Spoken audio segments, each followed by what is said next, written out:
And I have two very wonderful people up here on stage with me. First being Cheryl Todd.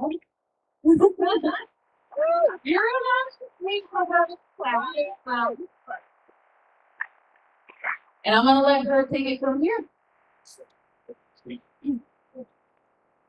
Fantastic. Let me get the, I'm a little bit shorter than Amanda is. And y'all, I need you to put your best smile on, because if you've ever seen me speak, you know we have to start with a selfie, right? Okay. So, beautiful people, here we go. Awesome. Thank you for that.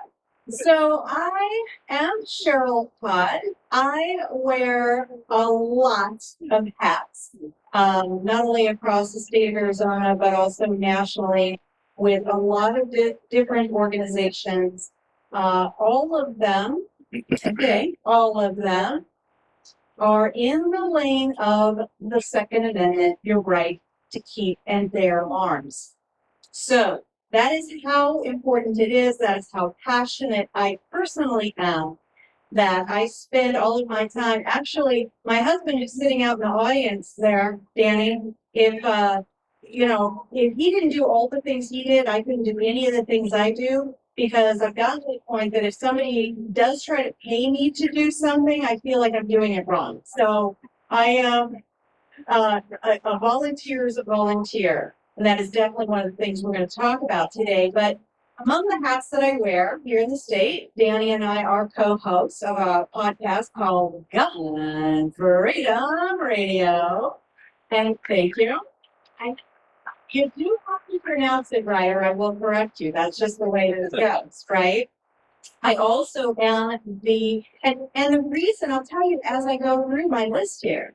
For Gun Freedom Radio, it's about messaging. It's about getting our side, the pro-rights side of the conversation, heard, because we have very little opportunity in what we like to call the news. And you always have to use little bunny air quotes when you say that, right? The rest of media.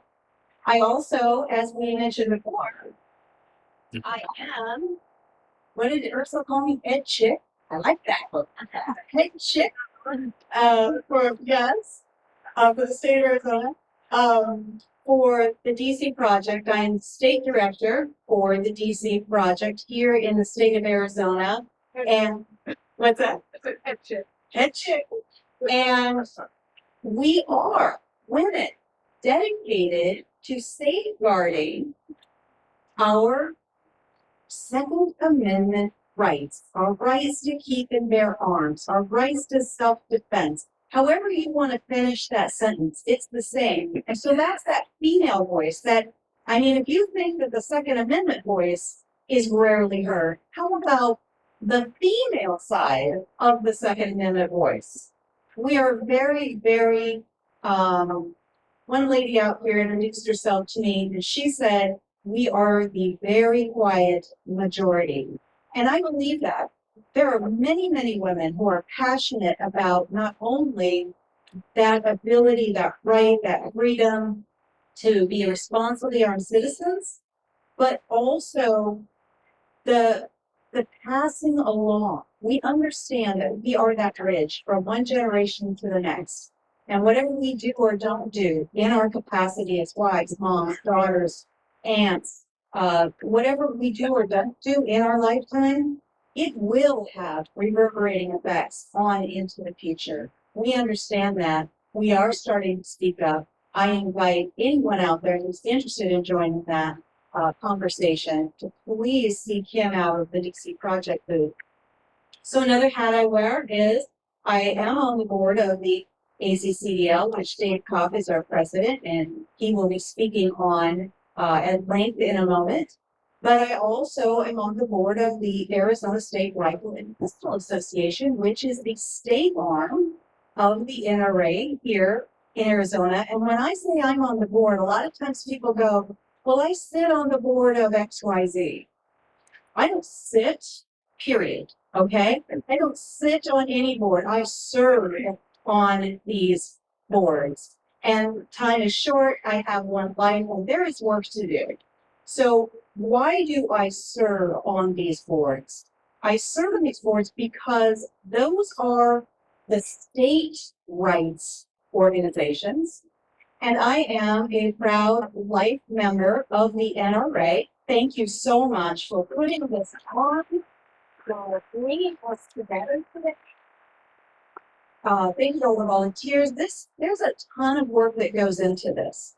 And the fact that the NRA not only put this together, but then said, hey, get on the microphone and talk about your other groups that people can join. I mean, how generous is that? And networking, the generosity that we need more of. And so the NRA is clearly involved in our states' rights, but primarily we think of them in terms of the federal level. So I bring all of this up. Oh, and I forgot to hold up the agency. The boss is sitting right next to me, and I didn't hold it up.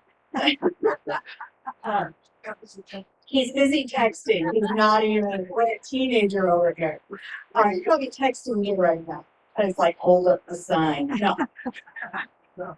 So I bring all of this up because the overarching theme that I have heard from the first speaker until as I stood here before you is get involved, right? Join this, join that. Well, which do you join?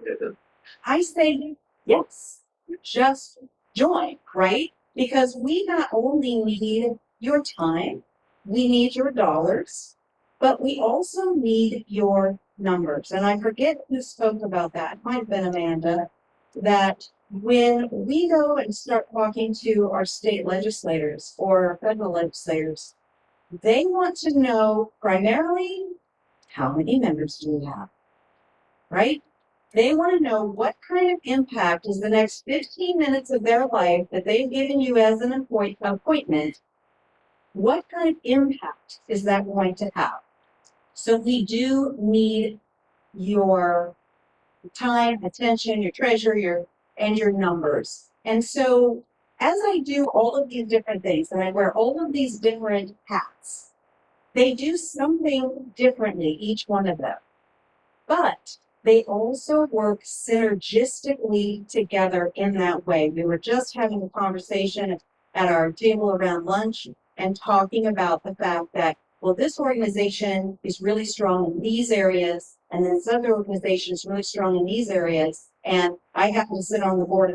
I serve on the board of two of them, and so I try to make sure that I am that communication connector between the two so that all of our efforts are multiplied.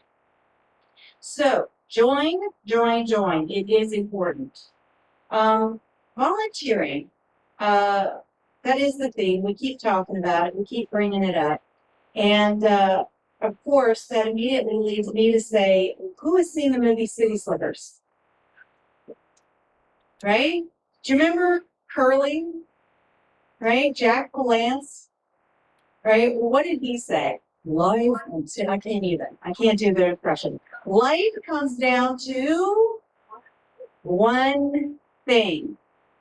And I would say that this portion of our lives comes down to one thing. I agree with Curly. That thing is volunteerism.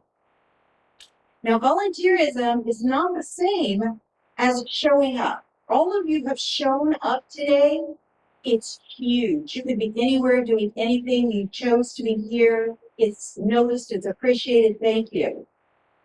That is not the same as volunteering. Volunteering is that heavy lifting, being the hands and feet of the work that we are doing. And when we have many hands and feet, what does that make to the work? It makes it right?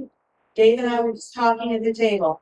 Okay. Every organization, every volunteer organization basically comes down to 5 people doing everything. We have to change that, right?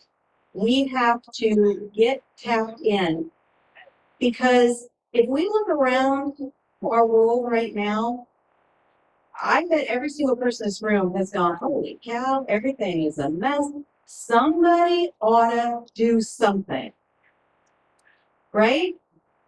Well, I was raised to know and to believe that somebody is never farther away than the nearest mirror. That person looking back at me is the somebody, right? And here's the truth of it. We are the people that the Constitution is talking about.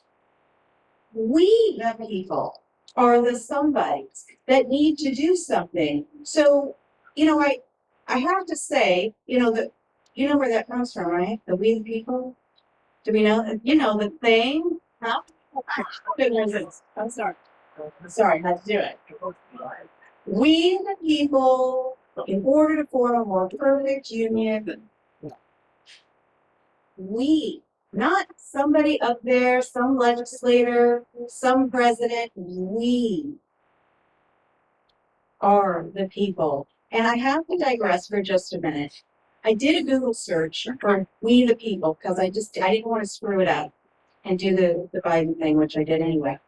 But where did I find the Constitution? When I Googled we the people, was it the top of the page? Should be.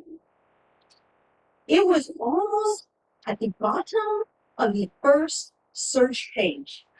It was below a retail shop. It was below a Kid Rock song. It was below a Netflix show.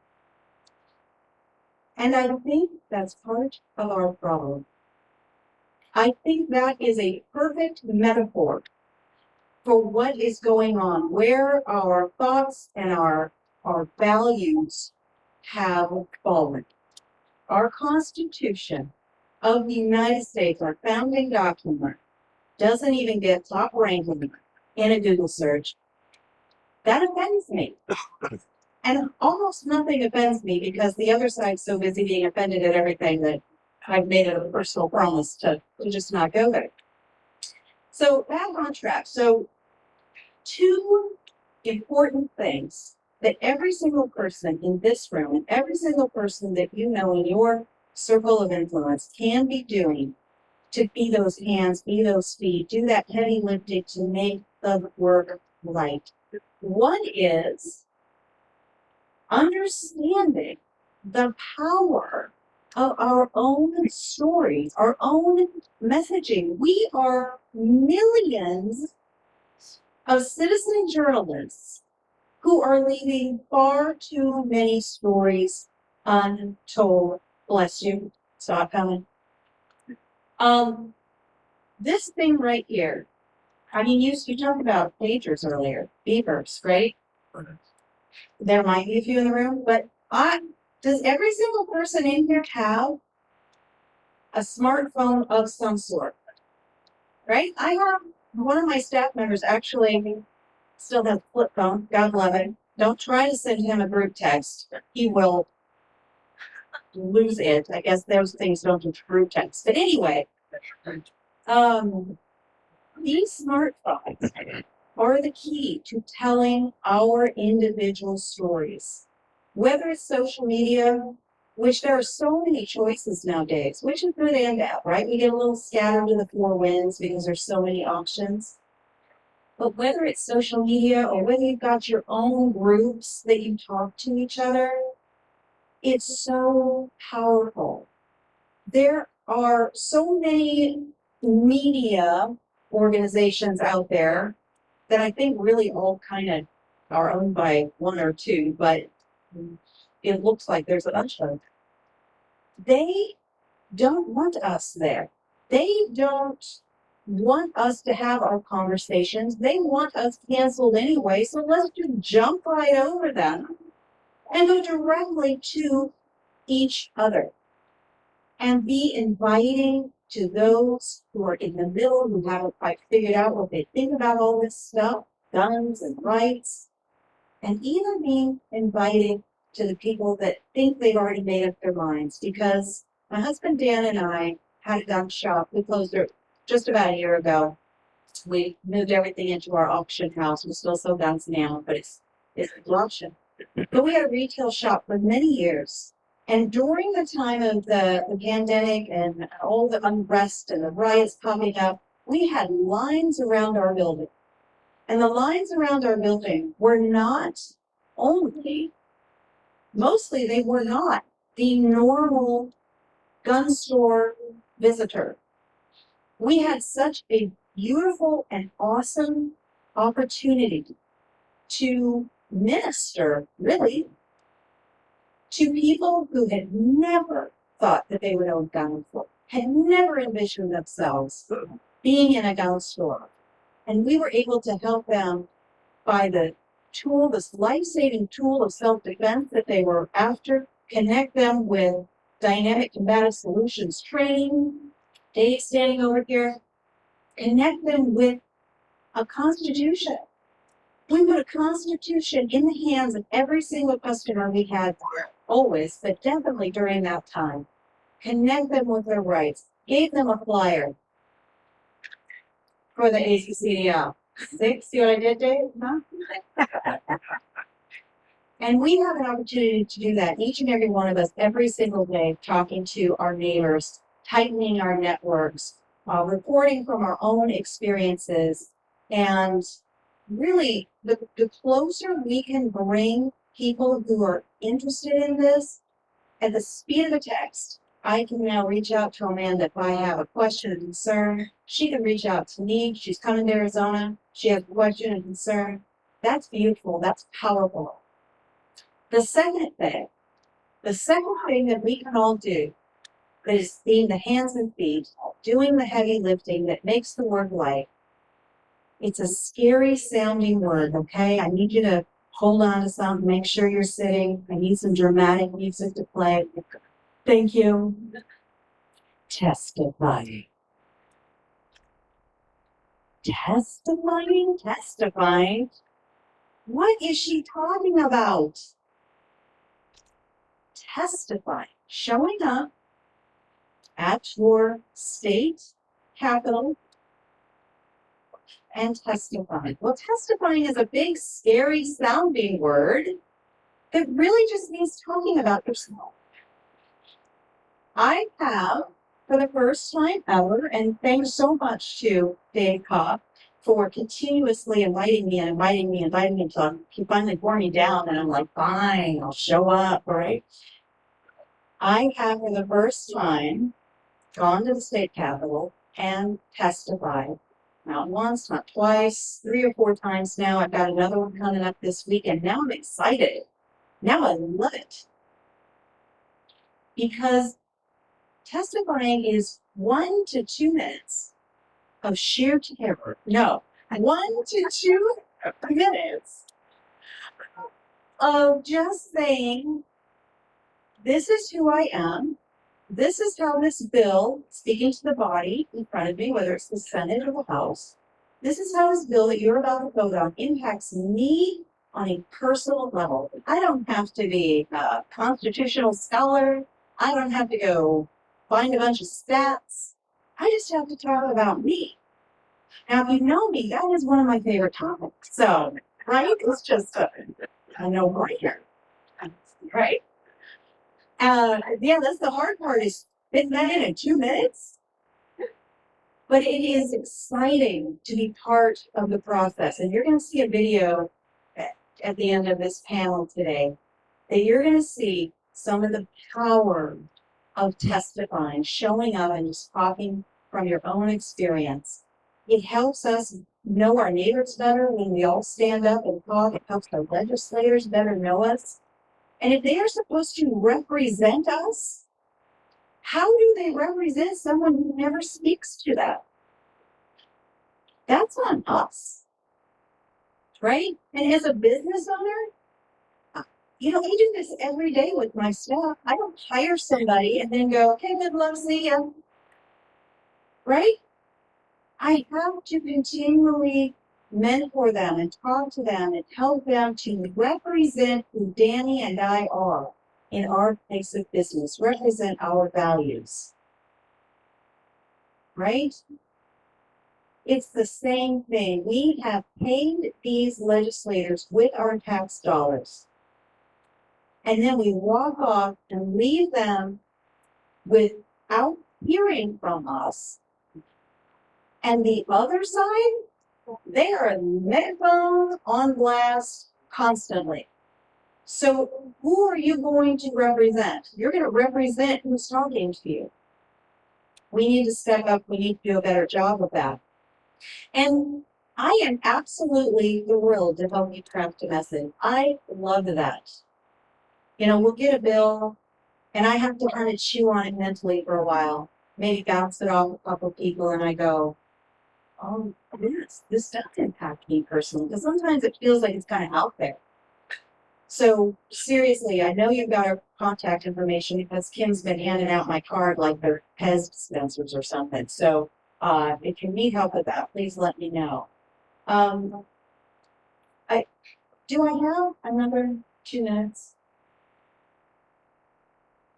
I'm going to take it anyway. You see how I acted like I was all nice and asking permission? Who is it? Ursula said, I ask forgiveness. I don't ask permission. I want to read to you one of my sample testimonies that I stood up. I was a little nervous. I speak on my podcast. I speak around the nation, but this was a different setting, so I understand you feel a little funny doing something in a new setting. But I wanted to read an example to you to help you see it's so not mystical, it's not hard, and you too can do this. So when you show up in the room, you address the chairman. So you say, Mr. Chairman and representatives, right? That was easy. Nothing hard about that. My name is Cheryl Todd. I'm a wife, I'm a mom, and I'm grandma. Right? I didn't need to research that. I know who I am. I want them to know who I am. I'm also the Arizona State Director to the DC Project, Women Who Are Dedicated to Safeguarding Our Right to Keep and Bear Arms. And you see, I'm reading, and that's okay. I don't have to show up with it memorized. I can read this. Thank you for giving me the opportunity to speak to this issue that impacts me personally every single day. As a grandma, I pick up my granddaughter from school. Her name's Raylan. She's a willow wisp of a person. She's just 7 years old. Now I'm helping them know my granddaughter, right? During the times that I am picking Raylan up from school, and this is the parking lot bill that you were talking about. During the times that I am picking up Raylan, I've named her. She's a real person, right? I am needlessly left defenseless due to a wrong-headed law. The fact that I am left defenseless every day at the same time and the same place every day, these are the kinds of patterns that predators look for and take advantage of. I just didn't mean it. I don't want predators, right, preying on me and little Raylan. One universal truth, something we can all agree on, is that we all want to protect what we love. Right now, draw them in. They're part of it. Right? And HB 2414 will help to correct a bad law and allow me to be a responsibly armed citizen. I want to follow the law. Give me a law that I can follow and not empower predators. To protect myself and Raylan from those predators. And that is why I support HB 2414. Was it hard?